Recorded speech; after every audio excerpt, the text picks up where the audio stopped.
YouTube, what's up with it? It's NVclosetmedgrower, your homie, Mr. Big Dookie, and we're back for yet another weekly update.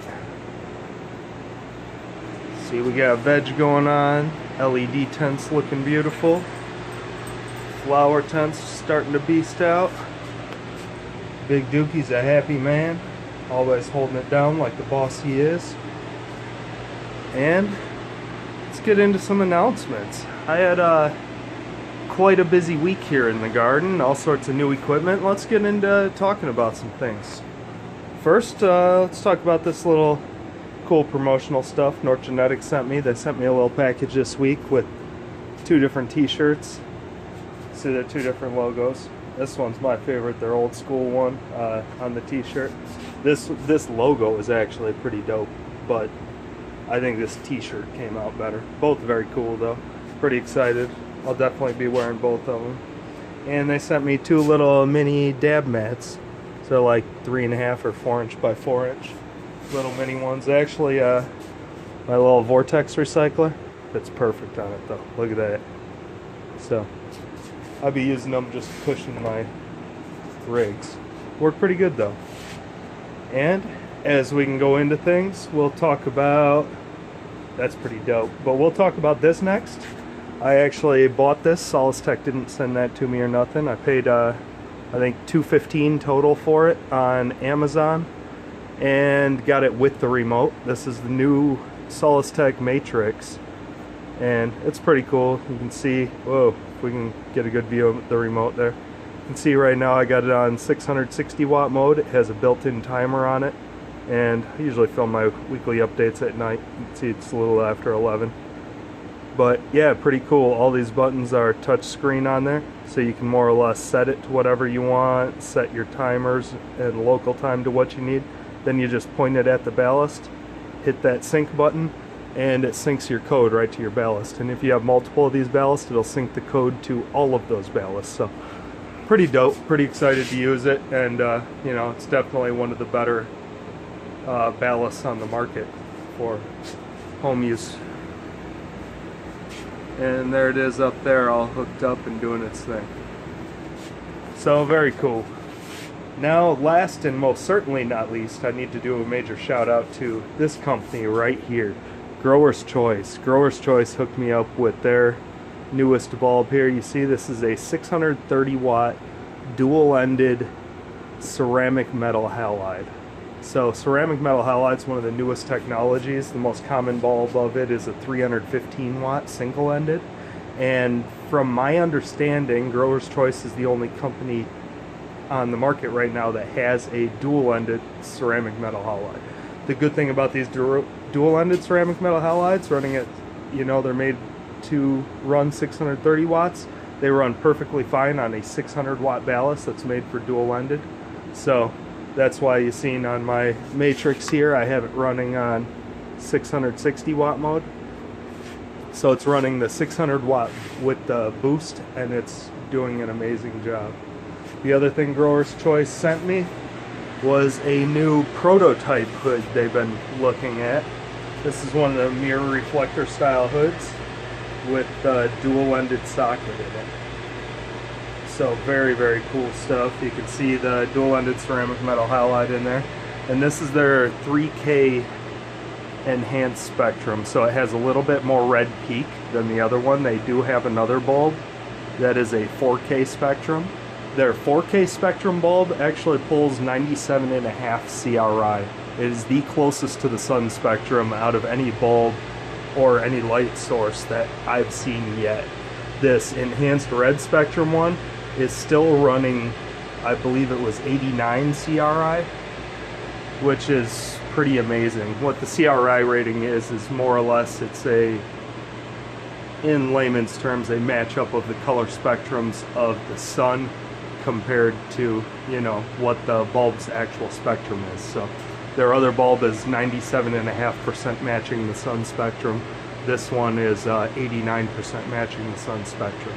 And one reason that they're pushing such amazing numbers on that CRI is because these bulbs are not only pushing out UVA, UVB, and infrared, they're also pushing out a small amount of UVC, which is another sun spectrum that can definitely affect production in different ways. And it's also the spectrum that sterilizes things. So if you have enough UVC spectrum, it will, you know, sterilize bacteria in the air and everything like that. So that's another bonus in having this bulb, because then any air or bacteria in the air that gets up near this bulb inside that hood will probably get hit by enough UVC to somewhat sterilize it. So like UV sterilizer bulbs they use for different setups, either for air or water setups, are UVC bulbs, you know. So pretty interesting stuff, and I'm really excited to watch how this thing flowers out. I've actually had it hooked up here for about 4 days now. You can see the growth rates are pretty decent. So one last thing when talking about this hood, being that it is a prototype, it is, you know, not necessarily set up, well, it's not necessarily mass manufactured yet for sale, and there's only a couple things that I would change honestly about this hood if it were mine. And honestly, I would take this edge right here and I would bring it up just about a ½ inch, just so it increases the angle at which that bulb can penetrate towards the wall there. One reason I say that is because that bulb itself is about 5 inches recessed up inside that hood, so it gives you such a steep, you know, a fairly steep angle coming off that lip.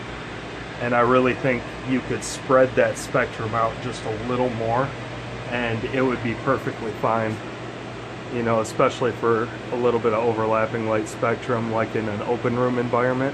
And for this 5x5 tent it would work a little better. This hood as it is, I think would reflect just perfectly fine in a 4x4 tent though. So I don't know, 1/4 to a ½ inch I think higher there would make a good difference. And the only other manufacturing issue I really don't like about it is, you can see this edge right here, there's an actual lip on the inside before you get to the German aluminum. So there's going to be some wasted light that's just hitting down onto this black lip. There's a way to get this German aluminum up on the edge of this, or maybe cut this lip back somehow so that way it's flat with this German aluminum. Then I think that would be a lot better for your actual, you know, light, you know, the amount of effective light leaving the hood. So other than that, very cool stuff though, and the bulb itself is freaking awesome. So one more fact about Grower's Choice though, if you're looking to get one of these bulbs and you want to go to growerschoice.com, they do not sell to individual retailers, so you're going to have to make sure that either you're a grow store, a warehouse, you know, a large distributor, that type of person, then you can get a hold of Grower's Choice. They'll get your mass orders. If you want it for home use, go to your local grow store.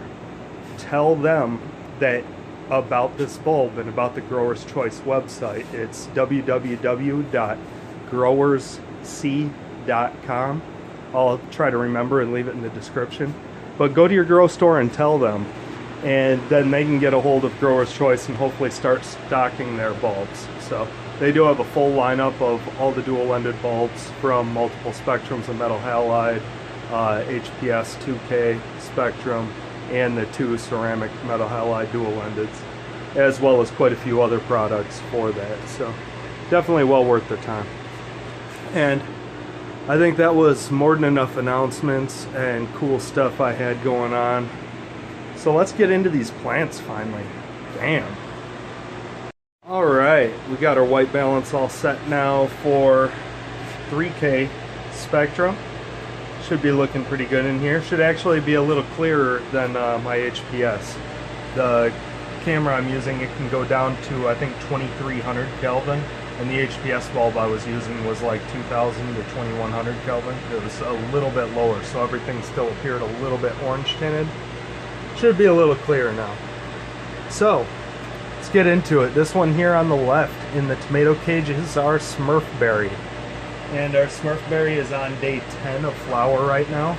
And you see it's actually stretched a little further than I thought it would this round. So pretty happy and excited to see, you know, the explosive growth. It was only a little bit above the second rung here, like right in that range when I went into flower. So in 10 days I got 8 to 10 inches on all the main shoots there. And it's definitely filling out a good amount of space in that corner, just like I need it to. So it is starting to overstretch a little bit higher than I want, but the good news is I know it is going to stop soon. I've ran this cut enough times. I know it stopped stretching at between day 12 and 14. Like by 14 it's definitely fully stopped. Day 12, 13 is when you notice the growth slow down to about nothing. So I got 1 or 2 more days to stretch and I should be finished up. So pretty cool stuff. Definitely starting to get into flower nicely. This pheno runs about 8.5 to 9 weeks. When I push it 9 weeks, it's definitely nice and fully mature. So should be fun stuff. Gotta love my Smurf berries. That's a North Genetics cut, and that is G13 Labs Midnight Kush crossed with Plushberry, TGA's Plushberry. And this is actually one of the F1s. I know they're further down the lineup in that now, but I've been running this one for a couple years. So over here on the right we have a Sour Patch Kiss. This one is, I believe, from Elevate Seeds, and this is on day 6. So it's definitely stretching up rather nicely, filling out this canopy pretty beautiful. So it's only 2-3 inches from this upper net. That upper net's 9 inches from the straw, so looking real good overall. Looking real healthy. Both plants in here are just phenomenally healthy right now. Praying, looking beautiful, have nice color to them. I really have no complaints, but there's also not really a whole lot to look at in this tent today, other than the new light and such. So being that these are a little young, I do want to do just a little bit of lux testing, and I got my lux meter out here in my other hand. Now I wanted to show you guys. Alright, first of all, this ring right here is 13 inches from the edge of this hood. On top of that, the bulb is recessed 5 inches into the hood, I had measured. Right, so that means this ring right here at about this distance is 18 inches below the bulb. So when I try to put that down, it's a little hard to see, but I'm sitting right around that mark, and I'm at 76, 78,000, right in that range, 1,000 lux, which is pretty darn good if you ask me. That's about perfect range to grow at. So hopefully when this plant finishes out here, I can get it at this net range or above. See, I'm sitting at 52, 53,000, 54, at about the range that net's at, just a hair above that. So I guess if these tops get to where that's at or above, it should be doing well. And you can see as I come down here, this still has nice penetration. At this point I'm well over 2 foot from the bulb, but below it, and I'm sitting 42,000. See, even down here by the bottom of the scrog, I'm 27,000. That's not even the best, most reflective of spots. So yeah, it's definitely a very powerful and intense bulb. The intensity definitely ranks up there with the dual-ended HPSs or metal halides. It definitely has the power similar to those bulbs. It has much better spectrum, you know, than those bulbs. So I'm have really high hopes for what this bulb can do here in flower. And so far as the stretch phase is starting in, it's doing a pretty darn incredible job. So I think that's our flower tent for today. Not really a whole lot else to be said in here. Duke, you got anything to say about the flower tent? Nah, Duke's just been putting in work. He ain't got shit to say. So I think they're gonna get this one here is gonna get lollipop probably tomorrow or the next day. This one's got probably till the weekend. You know, I'll get it to about day 12 through 14-ish. Then I'm gonna lollipop all of that out. So that's how it's going. And that's the flower tent. Let's move it on over. Head towards. Alright, white balance back to auto. Head back towards veg. But like always, we need to go say what's up to the sponsors. We appreciate everything they do to help my show keep going on. So first, let's talk about the new sponsor. Picked up a new sponsor this week. If you guys want any Skunk Labs nutrients, make sure you guys go hit them up at skunklabshc.com, and they will make sure you can get a free gift with every purchase there. So purchases less than $100 come with a 4-ounce endomycorrhizae. Purchases $100 or over get a free bottle of Clone Tech. And make sure you just email them with my discount code ClosetMG and your order number as soon as you're done purchasing. Pretty cool idea. So some free stuff from Skunk Labs with all your orders. And as always, the two that I've been kicking it with, North Genetics. Come get your seeds, donate to them. You can either contact them on Instagram at North Genetics, or hit them up, northgenetics@gmail.com, through email. Send them the message ClosetMG, discount on your donation. TopShelfLight.com, 10% discount code ClosetMG. Make sure that's all lowercase. I still didn't rewrite that, but that needs to be lowercase on that site. And they do all the LEDs. So TopShelfLight.com really does kill it. You see my Duolux right here. That light actually grew the plant that I won my cup with. So you want a good quality LED, definitely hit them up. Now, that was quite a bit. Let's talk about veg. See, we got quite a lot going on here. We got Leroy hanging out with the cup. And let's talk about the big ones first. You see the one in the back there is my Beyond Dream. That's my cup winner.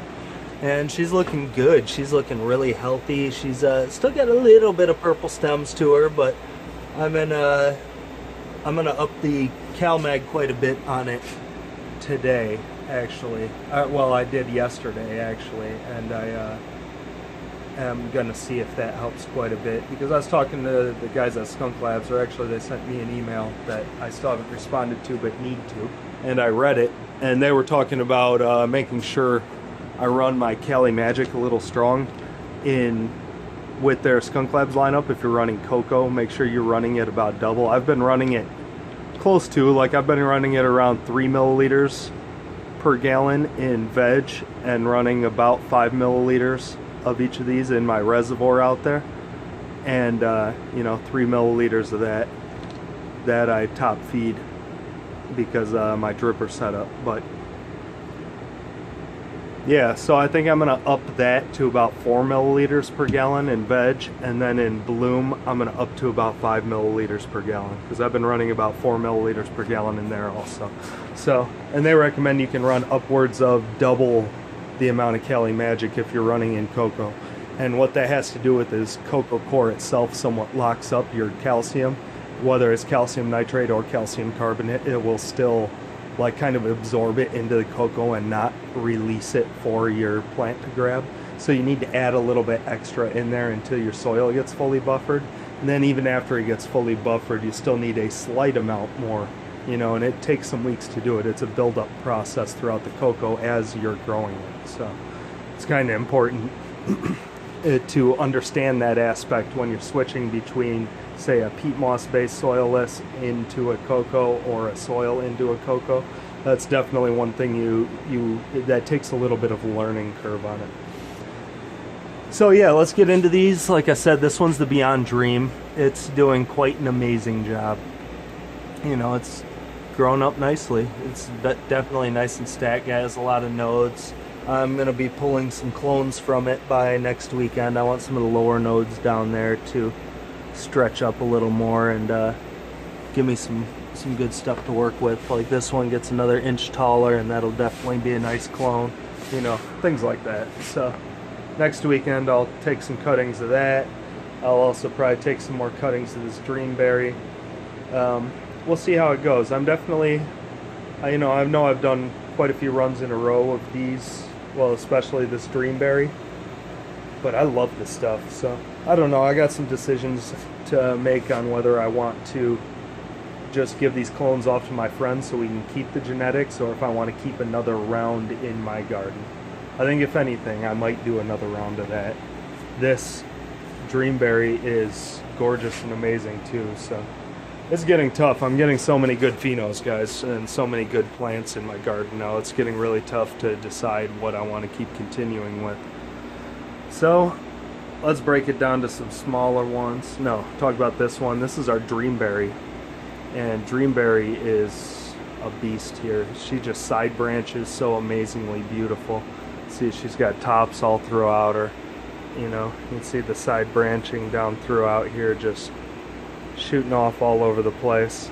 Some of these branches shoot almost straight sideways trying to get to the light. So like these ones dang near were. They were on the other side. I had both this and the Beyond Dream facing the other way, and I just rotated them today. And they were facing the other way for like 5-6 days straight. So everything's like leaning this way, and they'll slowly work themselves back this way as they're evening out under the light. So cool stuff. Dreamberries, Beyond Dream, both North Genetics. Let's see, Toxic Lord in the back. See, this one was kind of in a little bit of a re-veg pattern, and now it's pretty much fully out of it. I got, you know, all 3 and pretty much 5 leaves coming out on every node site down in there, and you know, all the stalks are starting to get their own separate stalks and stems and really beast out. So I'm happy about that. I think I need to top this one right here. In fact, if I can reach it, I'll do it right now. Try to bend that over. There it goes. If you bend them over sideways, they usually snap right off, just like that. But throw that out. And you see, now the other nodes will give it a little chance to catch up, and it'll make these other side branches off that stalk grow a little faster, and it'll split that node, particularly where I topped it, into 2 main shoots. So should do pretty good for me. Need to get a little more air in here. You see that moisture buildup? That's not good. If I had cooler temperatures, that'd be for sure powdery mildew, but it's been running a little hot in here. Actually, in Las Vegas in general, it hit 114 today. So be careful if you guys are out this summer, man. It's rough out there. Keep some water on you. Let's move on to the next one. Toxic Lord, North Genetics. Next one, Jamaican Sativa. You see, this one's definitely a lot lighter in color. It's been getting the same dosages of food as the rest of them, and this thing's just eating. There's no way around it. You know, it's definitely I've mentioned it a few times when I've talked about these plants. The plants in Jamaica that I had seen, the soil is incredibly rich, incredibly fertile. I'm just convinced the genetics there in general are used to eating very strong, high nutrient dosage. So, you know, running my normal nutrient dosage that kind of balances out nicely for most of veg is a little light on this plant. So I did give it a hand feeding earlier this week. That was a little higher dosage, and I really noticed a nice explosive growth, and then started to fade back a little lighter, and it's getting a little lighter now. So I think I am going to give it another real strong, you know, hand feeding in there and get that thing going with a nice like 600-700 part per million dose, and see if it'll take off on me again. So that's what I got going on there anyways with my pure Jamaican Sativa. I got those seeds from West End, Negril area. So cool stuff. Should be, I actually got it at a booth at Stepping High. I think I told you guys last week. And it, the guy that grew it called it Jamaican Love. It was a pure Jamaican Sativa he had been growing. So cool stuff. Jamaican Love, Jamaican Sativa. Let's go down here now. We got some little baby kosher Smurfs. These things are, I don't know, about a week old, maybe a little less, 6 days, something like that. See, this one is growing perfectly. That is the epiphany of a beautiful seedling. Exactly how it's supposed to be looking. This one over here is growing a little funky, but it is still growing at full speed, and you see the newest growth coming in there is not looking as funky, so I'm pretty excited for that too. It looks like both of them are probably going to come through and end up being some really nice plants. So even though this one has the funky leaves on it, it's still growing at about the same rate as this one. So I'm expecting, you know, fairly stable and normal growth after it gets into its next set of leaves. But yeah, that's kosher Smurf. That's kosher Kush crossed with Smurfberry. So that'd be a really, really nice Kush cross. You know, Smurfberry is like a Kush dominant G13 Midnight Labs. Or, yeah, they're Midnight Kush, sorry. G13 Labs Midnight Kush crossed with Plushberry. And then that crossed with kosher Kush. So that'll be a really dank Kush, I almost guarantee you, and I can't wait to get those kosher Smurfs running.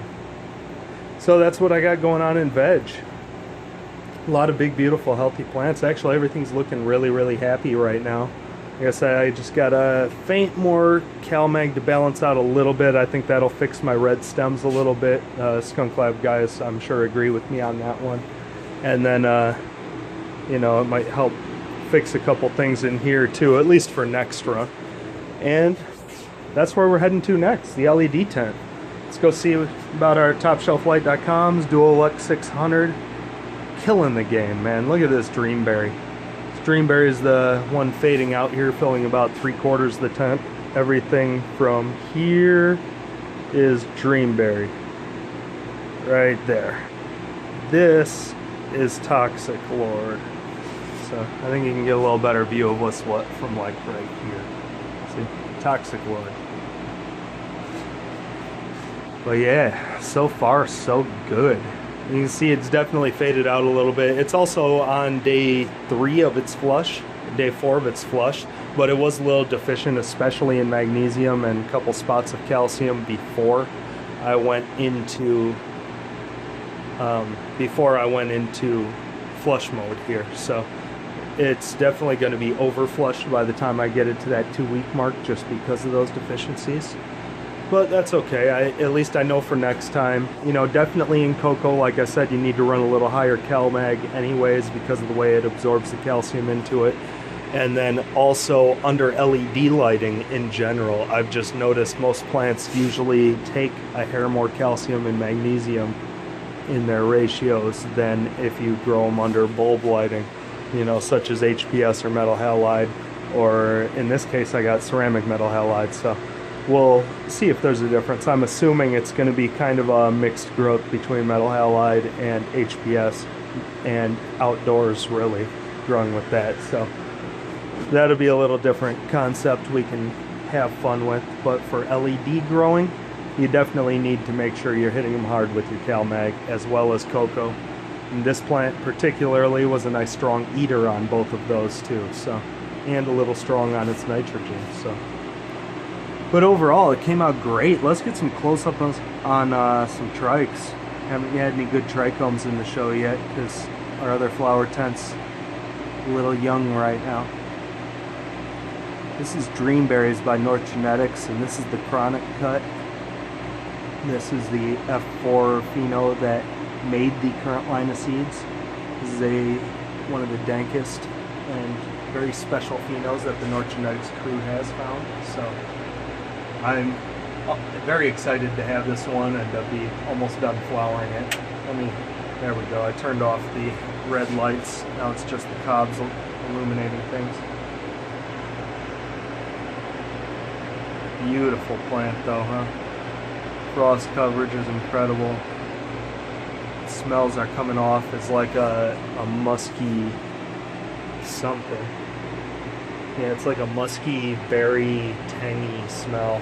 So definitely, you know, a little unique. I can see where the influence onto the Beyond Dream came from with this smell profile in this plant. So, and this is one of the mother strain to Beyond Dreams. This exact plant is not. I think it was based off of like the F1 or F2 of the Dreamberry line, but I'm not exactly sure. North Genetics guys would know better. But overall, killing it, man. I gotta say, I'm loving it. Let's take a look from underneath. You can see I left quite a bit of foliage on this one, and even these undernugs are just killing the game. Nice and frosty. Looking good. Nice and dense, even down here underneath the canopy. And you can see, in order to flush this out in my flood and drain setup while this one's still getting fed, I got a little drain pan there. It doesn't quite fit my wide number 7 pots, but I think my tall number 7s or smaller should all fit in that drain pan fine. So either case, my plant's stretched up about an inch higher than it was, 2 inches higher than it was in here. And then I also drilled just one little tiny hole, like you can see right there. I put a little rubber piece. It's actually the foot peg to my new ballast, and I put a little hole and it seemed to plug it up just perfect. So now whenever I want to flush this out, I can pour water in through there, pull that little stopper out, and it can drain out. You know, I can disconnect that, slide this forward, and then just it'll drain out this bucket into whatever I want it, or the spout into whatever I want, bucket or whatever. So that works pretty good. And you know, for when it floods, it still seals it up. So I thought that was a pretty ingenious idea, and it definitely is going to work well, because I don't plan on using that wide number 7 in here too often. I plan on mainly doing like 2 number 5s or 2 number 5s and a number 2, or you know, smaller setups like that in this tent. So I think I'm going to get away from the number 7s in here. I don't know, I might eventually do one number 10 in here again like I did before and scrog out the whole thing in one plant, but we'll see. So let's get into it, talk about this toxic lord over here. You can see this one's still getting fed, and in the intense part of the lights is getting magnesium deficiency also. So I definitely wanted to up that, and I just did add you know, some more CalMag to that, and it's about ready to be changed. My reservoir's getting pretty low there, so, and it's been going about a week. So I think I'm going to let it feed for another day or so, and then I'm going to drain that out, replace it back down, and make sure it has some good CalMag in it. And that should be about my last feeding on this plant, because this one particularly is on day 39. And I want to go about 6 weeks, or 9 weeks with this one, sorry. That's 63 days. So yeah, I got about another 10 days until I flush it, so I'll probably change out the reservoir tomorrow or the next day. Let that reservoir last me up until flush time. And then from that point out, these will be done. You know, at that point, this one will be about getting harvested. This one will starting to be getting flushed. And then I can put my little bucket contraption underneath this one, and I can get some new plants in here to start flowering. Reset my tank down to week 1 of flower nutrients. So that's what we got going on this week inside all my tents in NVclosetmedgrower's garden here. Let's take one more good look at this toxic lord, because this thing is just getting so frosty under this LED. Look at that. I think this is the frostiest plant I have growing right now. Like the dreamberry looks amazing. The structure is solid. But this right here is incredible amounts of frost. And I can honestly say, just visually, this plant looks like it has more frost this round than what it did last time I grew it in my HPS tent under the 1000 watt dual-ended HPS. So good stuff.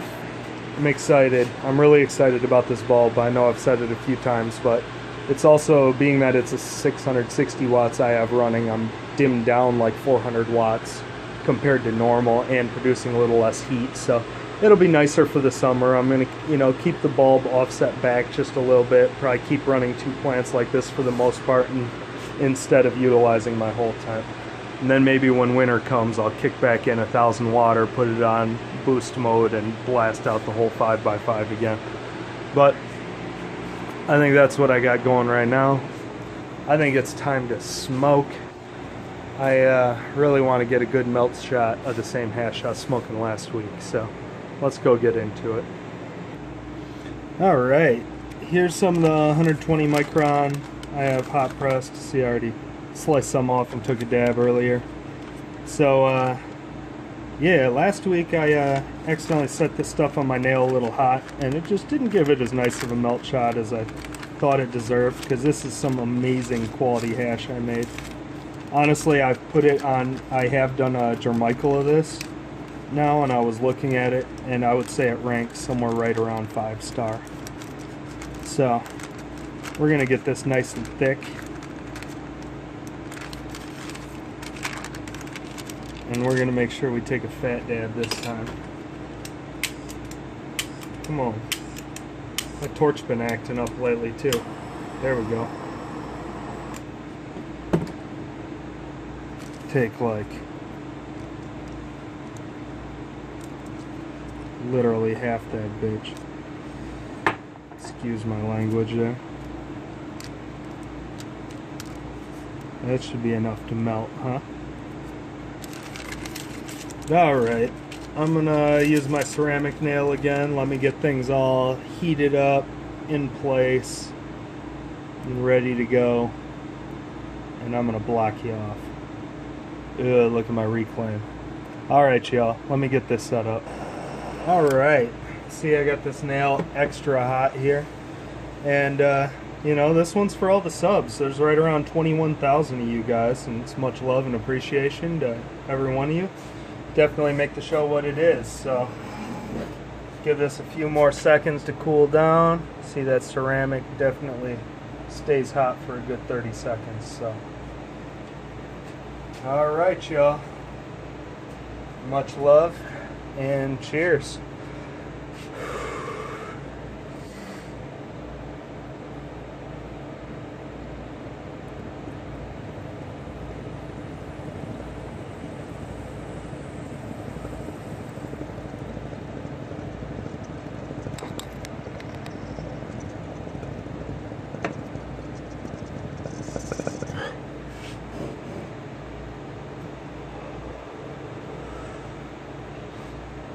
Still a little hot for sure. Damn. Fucked it up again. Woo. I won't burn my throat. Tastes delicious though. Screw it. You guys got to see it bubble. Gotta love the hash. It's NVclosetmedgrower. Mr. Big Dookie. Knocked out yet again. And I hope y'all have a wonderful week. We'll see you next time. Peace.